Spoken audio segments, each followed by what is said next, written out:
प्रभु भक्तजनों, जब माता सती ने दक्ष प्रजापति के हवन कुंड की अग्नि में अपने आप को समाप्त कर लिया तो उन्होंने मन ही मन प्रभु श्री राम का स्मरण किया और कहा कि हे प्रभु, मुझे अपने प्रिय शिव शंकर से मिलना है। कृपया ऐसी व्यवस्था करें और मुझ पे कृपा करें। भगवान श्री राम की कृपा से अगले जन्म में उन्होंने पर्वतराज हिमालय के घर जन्म लिया, पार्वती के रूप में। बोलो माता पार्वती की जय। जैसे ही माता पार्वती ने हिमालय के घर जन्म लिया तो वहाँ पर सब तरफ सगुन होने लगे। सभी नदियों में वहाँ पवित्र पानी बहने लगा।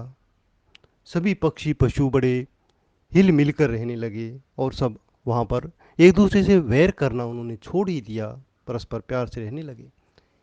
पार्वती जी के जन्म लेने पर पर्वतराज हिमालय का घर और वो पर्वत इतना शोभायमान होने लगा कि जैसे कोई भक्त राम भक्ति को पाकर शोभायमान हो जाता है। जब नारद जी ने ये समाचार सुना कि माता ने हिमालय के घर जन्म लिया है तो वे हिमालय के घर जा पहुंचे।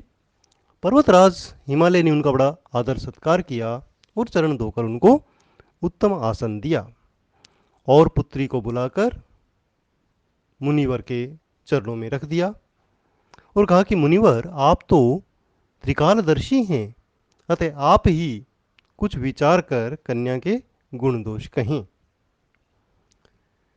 नारद जी ने हंसकर कहा कि तुम्हारी कन्या तो गुणों की खान है। यह स्वभाव से ही सुंदर, सुशील और समझदार है। उमा, भवानी, अंबिका इनके नाम हैं। ये कन्या सब सुलक्षणों से संपन्न है। ये अपने पति की सदा प्यारी होगी और इसका सुहाग सदा अचल रहेगा। इसी से इसके माता पिता यश पावेंगे। यह सारे जगत में पूज्य होगी। इसकी सेवा करने से कुछ भी दुर्लभ नहीं होगा। संसार की स्त्रियां इसका स्मरण करके पतिव्रत रूप में बहुत ही उत्तम वर को प्राप्त करेंगी।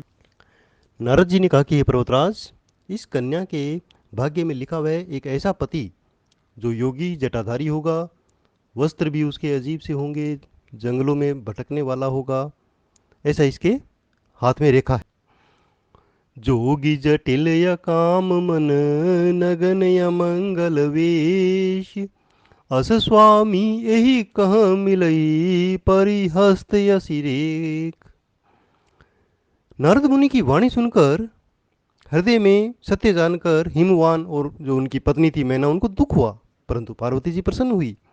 पर्वतराज हिमालय और मैना जानते थे कि नारद जी का कहा हुआ झूठा नहीं हो सकता। फिर भी उन्होंने मन में धीरे धारण किया और पूछा नारद जी से कि हे मुनीश्वर, कुछ बताइए, कुछ ऐसा उपाय कीजिए कि पार्वती जी को कोई अच्छा वर मिले। मुनीश्वर ने कहा कि सुनो, विधाता ने जो इसकी ललाट पे लिख दिया है उसे कोई नहीं मिटा सकता। फिर भी मैं एक उपाय बताता हूँ, यदि देवता सहायता करें तो वो सिद्ध हो सकता है। उमा को वर तो निसंदेह वैसा ही मिलेगा जो मैंने तुम्हारे सामने वर्णन किया, परंतु मैंने वर के जो दोष बताए हैं मेरे अनुमान से वो सभी शिवजी में हैं। यदि शिवजी के साथ विवाह हो जाए तो दोषों को भी सब लोग गुणों के समान कहेंगे। तो ऐसा कहकर उन्होंने कहा कि भगवान शिव सभी दोषों से परे हैं। अगर उनके साथ पार्वती जी का विवाह होता है तो ये अच्छी बात है। और इसके लिए एक, यदि तुम्हारी कन्या प्रभु शिव की तपस्या करती है तो हो सकता है वर के रूप में स्वयं भगवान शिव उन्हें मिले। ऐसा कहकर भगवान का स्मरण करके नारद जी ने पार्वती को आशीर्वाद दिया और पर्वतराज से कहा कि तुम संदेह का त्याग कर दो, अब तुम्हारा कल्याण ही होगा। यह कहकर नारद जी ब्रह्मलोक को चले गए। उसके बाद मैना ने हिमालय से कहा कि हमारी कन्या के अनुकूल घर वर कुल उत्तम हो तो विवाह कीजिए, नहीं तो चाहे वो कुमारी ही रहे, किसी अयोग्य वर के साथ मैं उसका विवाह नहीं करना चाहती। मैना के वचन सुनकर पर्वतराज बोले कि सब कुछ मन में शंका छोड़कर भगवान का स्मरण करो। जिन्होंने पार्वती को रचा है वे ही कल्याण करेंगे। और यदि तुम्हें कन्या से प्रेम है तो उसे जाकर शिक्षा दो कि वह ऐसा तप करे कि उन्हें शिवजी मिल जाएं। नारद जी के जो वचन हैं वो झूठे नहीं हो सकते। शिव जी समस्त सुंदर गुणों के भंडार हैं, इसलिए तुम जाओ और पार्वती को ये शिक्षा दो। अपने पति के वचन सुनकर मैना पार्वती जी के पास गई, उन्हें गोद में भर लिया। उनकी आंखों में आंसू थे, वे कुछ बोल नहीं पा रही थी। परंतु जगजननी भवानी पार्वती जी तो सर्वज्ञ थी, वो समझ गई। उन्होंने कोमल वाणी में माता को कहा, सुनहि माँ तुम्हें दीख यस सपन सुवनाऊं तो ही सुंदर गोर सुविप्र बर असै उपदेश मोही। कि एक साधु ने मुझे उपदेश दिया है कि भगवान शिव की तपस्या करनी है। यह सुनकर मैना के मन में बड़ा आश्चर्य हुआ। उन्होंने अपने पति के पास कहा कि प्रभु, जैसा नारद जी ने कहा है वैसा ही एक सपना पार्वती को आया है। तो इस प्रकार माता पिता को समझाकर पार्वती जी बड़े हर्ष के साथ तप करने चली गई। कुटुंबी माता पिता सब बड़े व्याकुल हुए, परंतु कोई कुछ नहीं बोला। तब में ऐसा मन लगा कि शरीर की सारी सुध बिसर गई। 1000 वर्ष तक उन्होंने मूल और फल खाए और फिर 100 वर्ष साग खाकर बिताए। कुछ दिन वायु का भोजन किया और फिर कुछ दिन कठोर उपवास किया। 3000 वर्ष तक उन्होंने बेलपत्र के पत्तों को खाया, फिर सूखे पत्ते भी छोड़ दिए। तभी पार्वती का नाम अपर्णा हुआ। तब से उमा का शरीर क्षीण देखकर आकाश से गंभीर आकाशवाणी हुई, भयउ मनोरथ सुफल तव सुनु गिरिराज कुमार, परिहर दुसह कलेश सब अब मिली हैं त्रिपुरारी। कि हे भवानी, ऐसा कठोर तप किसी ने नहीं किया, अब तुम्हें निश्चय ही शिवजी मिलेंगे। ये सुनते ही पार्वती जी मन में बड़ी प्रसन्न हुई। उधर जब सती जी ने अपने शरीर का त्याग कर दिया तो शिव जी के मन में वैराग्य उत्पन्न हो गया। वे सदा ही श्री रघुनाथ जी का नाम जपने लगे और गुणों रामचंद्र जी के गुणों की कथाएं सुनने लगे। तब एक दिन प्रभु श्री राम शिव जी के सामने प्रकट हुए। प्रगटे राम कृतज्ञ कृपाला, रूपशील निधि तेज विशाला, बहु प्रकार शंकर ही सराहा, तुम बिनु असव्रत को निर्वाहा। रामचंद्र जी ने शिव जी को बहुत प्रकार से समझाया और पार्वती जी के जन्म की कथा सुनाई। और उन्होंने शिव जी से कहा कि यदि आपका मुझ पर स्नेह है तो आप मेरी बात सुनिए और जाकर पार्वती जी के साथ विवाह करें। शिव जी ने कहा कि यद्यपि ऐसा उचित मुझे नहीं लगता है, फिर भी स्वामी की बात को नहीं मिटाया जा सकता। हे नाथ, यदि मेरा यही धर्म है तो मैं आपकी आज्ञा को सिर पर रखकर उसका पालन करूंगा। शिव जी के वचन सुनकर भगवान रामचंद्र जी संतुष्ट हुए। उन्होंने कहा, ठीक है, आपकी प्रतिज्ञा पूरी हो गई है, अब जो हमने कहा वो अपने हृदय में रखना। ऐसा कहकर रामचंद्र जी अंतर्ध्यान हो गए और शिव जी ने वह मूर्ति अपने हृदय में रख ली। उसी समय सप्त ऋषि शिव जी के पास आए। प्रभु महादेव जी ने उन्हें अत्यंत सुहावने वचन कहे, पार्वती पही जाई तुम प्रेम परीक्षा लेहु, गिरि प्रेरी पठवेहु भवन दूरी करेहु संदेहु। कि अब आप लोग पार्वती के पास जाकर उनके प्रेम की परीक्षा लीजिए और फिर हिमालय को कहकर उन्हें घर पर भिजवा दीजिए और उनके संदेह को दूर कीजिए। ऋषियों ने कहा कि हे प्रभु, ऐसा ही होगा। सप्तऋषि जब पार्वती जी के पास पहुंचे तो उन्होंने देखा कि पार्वती जी का शरीर बिल्कुल सूख गया है, एक मूर्तिमान तपस्या ही वो लग रही हैं। तब सप्तऋषियों ने कहा कि तुम किसकी आराधना करती हो और क्या चाहती हो, अपना सच्चा भेद हमसे कहो। तो पार्वती जी बोली कि हे मुनियों, मैं सदा ही शिव जी को अपना पति बनाना चाहती हूँ और उसी के लिए यह व्रत कर रही हूँ, यह तप कर रही हूँ। पार्वती जी का वचन सुनते ही ऋषि लोग हंस पड़े कि तुम्हारा शरीर पर्वत से ही उत्पन्न हुआ है।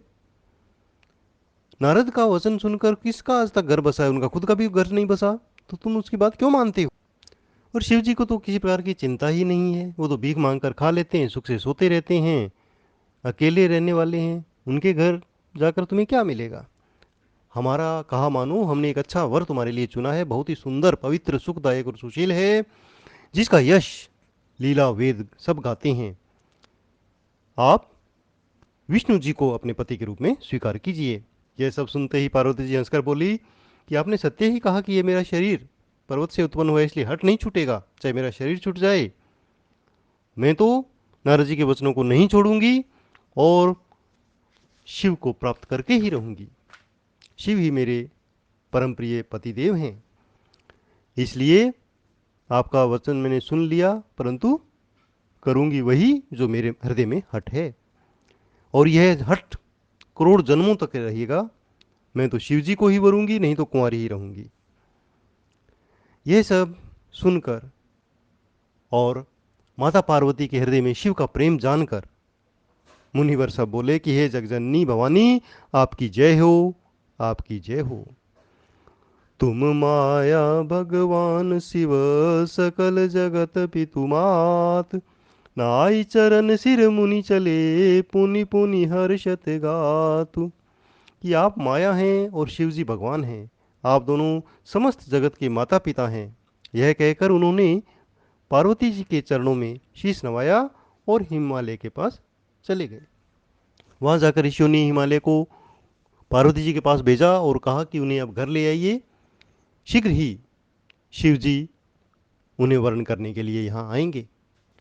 उसी समय एक तारकासुर नाम का असुर हुआ था।